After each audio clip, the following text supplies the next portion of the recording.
Who would be the UFC champion if you weren't allowed to shoot any takedowns? That's right, no grappling whatsoever. See you, Marab. But I'm going to go through every single division and tell you my opinion and give you my picks for who I think would be the champion if it was just 25 minutes stand and bang, pure striking only. Grapplers get lost. It's time for just pure mayhem on the feet. And if you shoot a takedown, you're DQ'd. If you push against the fence for 30 seconds, you're gone. No grappling whatsoever. Still allowed to clinch in the middle of the octagon. I don't want to completely get rid of knees and elbows in the clinch, but cage stalling, takedowns in general, just living in a fantasy world. And I'm going to tell you my picks for who would be the champion if you just weren't allowed to shoot. And newsflash, we're starting with Pantoja, and I don't think he's keeping the belt if he wasn't allowed to shoot one of those bitchy takedowns. No. His takedowns are cool, and his video will come when I do a who would be the champion if you were only allowed to grapple, no striking. Make sure you subscribe so you can stay tuned for that. But today's video is about the striking, no shooting takedowns. Who would be the flyweight champion? Now, instantly comes to mind, no takedowns. Damn, Joshua Van. I don't know who's going to beat him. Pantoja's obviously the champ right now, and he's probably going to verse Joshua Van. And I was really close to putting Joshua Van there, but then I thought about it, if Joshua Van got booked for 5 rounds against Manel Cap and you weren't allowed to shoot takedowns, not that they would anyways, I kind of would take Manel Cap just at this point anyways. Manel Cap's 31, so explosive and fast twitch. Van's time will come, but he had a really close fight with Roy Val. He's 23 years of age, and I just think pure striking, you weren't allowed to shoot one single takedown at flyweight. I think Manel Cap would kind of be the champion. I don't know anyone that would strike with him for 25 minutes and beat him. I know Pantoja had a good showing against him the first time. It was Cap's debut a while ago. I don't think there's anyone I would pick to beat Manel Cap in the flyweight division if it was just pure striking only. But if you said Joshua Van, I wouldn't hate you. That's a good pick as well. Let me know any other sleepers. But Manel Cap, and I'm a big Josh Van believer, trust me, I reckon he beats Pantoja.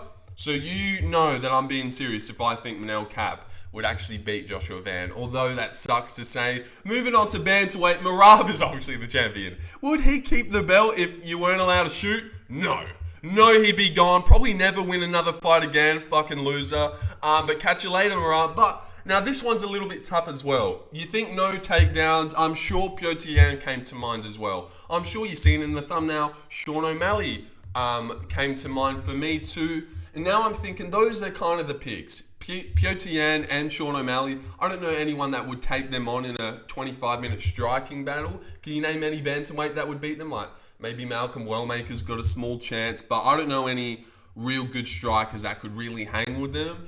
And Yan and O'Malley have fought, and O'Malley won. But I thought he did rob Yan, but Yan kind of had to mix in his grappling anyways, taking O'Malley down in most of the rounds. Round 3, round 2, shot some takedowns. Yan wouldn't be able to go for that Osotogari trip that he always loves. So you might not like this one, and I'm going to have to give him credit. I think O'Malley would be the champion. If you just weren't allowed to shoot whatsoever, no pushing against the fence, no little trip you do anymore, Yan. You've got 25 minutes in there with O'Malley. I think O'Malley kind of out-edges him with range, big shots. He opened up a cut last time, good knees and stuff. And I think he would have clearly maybe won that first fight if there was no takedowns. If Yan couldn't have mixed in the grappling, does O'Malley just win that one? He's got 2 extra rounds. I know that usually helps Yan.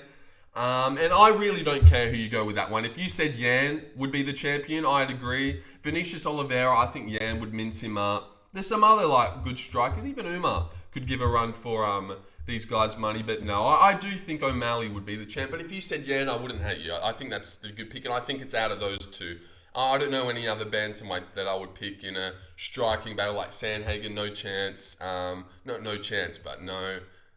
Vinicius Oliveira. No. I think it's O'Malley, but maybe Yan. All right, Featherweight. Volkanovski. Now, who would be the champion if Volkanovski wasn't allowed to shoot takedowns? He barely does anyways. He did get Diego Lopez to the ground. Would he still have beaten Yair if he wasn't allowed to shoot? I think yes, but he did mix it in. Yair's not a bad pick, but I think too malnourished. Not a lot of power in his shots. And I was actually just going to leave Volk as the champ. I was looking through Featherweight and I was like, you know what? I don't think if it was just striking only, anyone kind of beats Volk. But then I did look at this guy and I thought, you know what? 25 minutes, Volk's not allowed to shoot.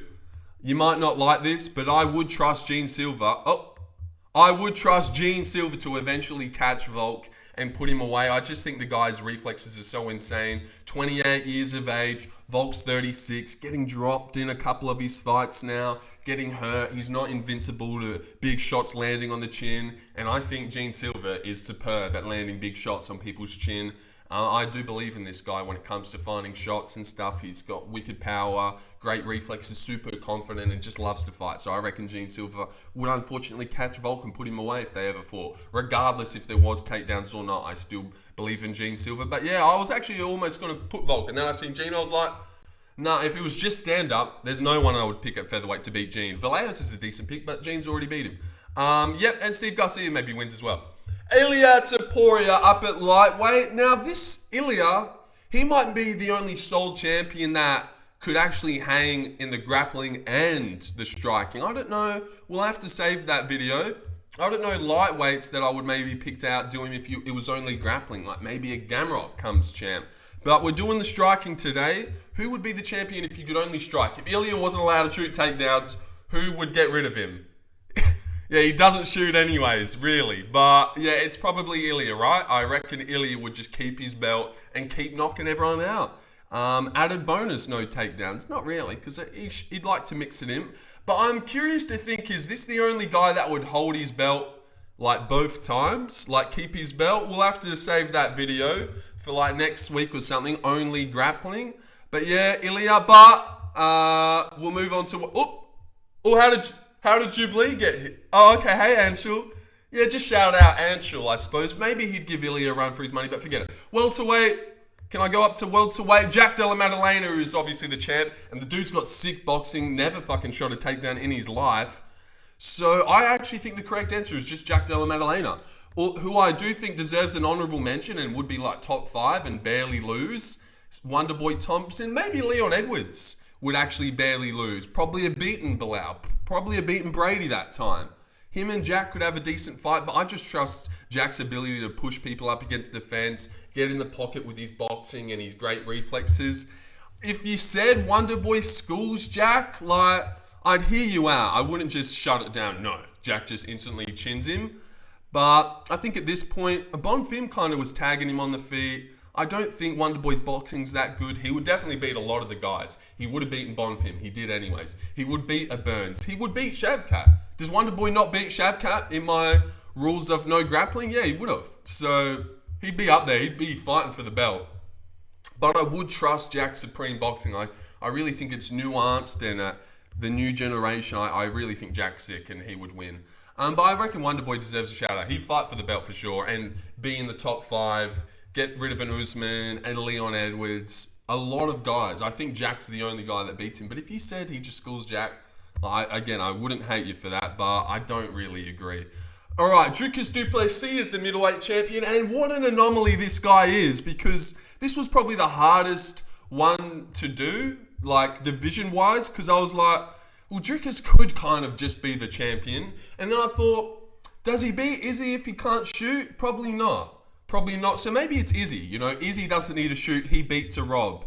Like, Amavov was shooting a lot on Izzy. Izzy was kind of beating him. But then I thought, well, Strickland didn't shoot once. So maybe it's Strickland. And does Dricus beat Strickland in that first fight without the takedowns? But then I thought, oh, well, what about that second fight where Dricus barely shot and just beat Sean on the feet? So is it Dricus? But then I'm like, well, Izzy beats Dricus without the takedowns probably. But then like, oh, fucking hell, this one's tough. I actually forgot who I even went. I think I just put... Oh, yeah, Michael Venom Page. Michael Venom Page. Now, I don't know if I fully trust this one, but like, if there was no takedowns, who beats him? Like, I don't think Dricus would stand there and just watch him go to work. I do actually think someone would clip him. But this weight class is so weird because like, I think Izzy beats Dricus without the takedowns. And then I'm like, oh, so Izzy would maybe be the champ with no takedowns. But I'm like, I can't say that because Sean beat him without takedowns. But then Dricus beat Sean the second time without using any of his takedowns, just beat him on the feet. So it's like a weird triangle, styles make fights. But who I can trust to win most of his fights if no one was allowed to shoot takedowns is probably Michael Venom Page, I think. And he's at middleweight now. You could have included him in the welterweight division, but just beat Shara, fighting MVP. Michael's a middleweight now, and would I really pick him to just beat Dricus in a pure striking match? I suppose I would have to. God, he's weird. He's weird, and that was definitely the toughest division. Let me know any sleeper picks at middleweight, like an Edmund Shabazian. I don't know, probably not, but maybe. And can Dorita still do his knees? I think he can. Yeah. All right, light heavyweight. Magomed Ankalaev is the champ, and Magomed's actually got a decent chance to keep his belt in both versions of this one, how it would go. But I think this one's clear as day. Would Magomed have beaten Pereira if Pereira went in there knowing he's not going to shoot, he's not allowed, he'll get DQ'd if he does, no clinch, you just have to beat this guy in the striking, Pereira go ahead? Surely he would fucking be the champion if there was just no takedowns. He signed the contract saying, all right, there's going to be no takedowns. I'd imagine no one would beat Pereira at light heavyweight, right? I think I got that one right. That would probably be the easiest, but maybe Zhang just blitzes through him. Bogdan Guskov probably has a good time at the top of the division, beating a lot of guys. And Olberg, I do think Pereira. You'd have to pick Pereira though, right? But maybe Magomed outboxes him. I don't know. And last but not least, Tommy Aspinall. Tommy Aspinall is the heavyweight champion. And I think he would probably still be the champion if they were only on the feet or on the ground or in any world ever. This guy never loses. But someone I wanted to put here as a little honorable mention shout out, because I actually do think it's weird. And when you think about it, you're like, oh yeah, true. Tom Aspinall did double leg Volkov and straight arm lock him. Kind of wasn't embarrassing him on the feet. And I know, like, does Volkov beat Garn if he can't shoot a takedown? Maybe it's Garn. Honestly, maybe it's fucking Garn. And maybe Aspinall can't beat Garn if he can't shoot on him.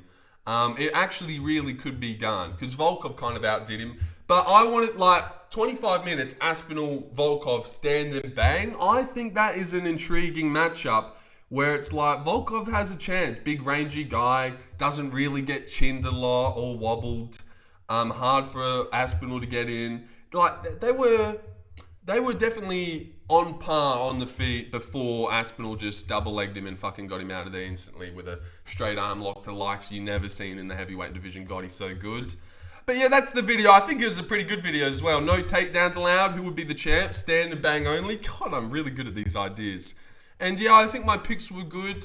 I'd love some comments for you guys to let me know your picks, because no one ever does, even though I ask all the time. Yo, let me know your picks. These are my picks. What about yours? No one ever drops their picks. But definitely subscribe and stay tuned for... I'm going to do the reverse version of this. Who will be the champ? No striking, just takedowns. This is no takedowns, just striking.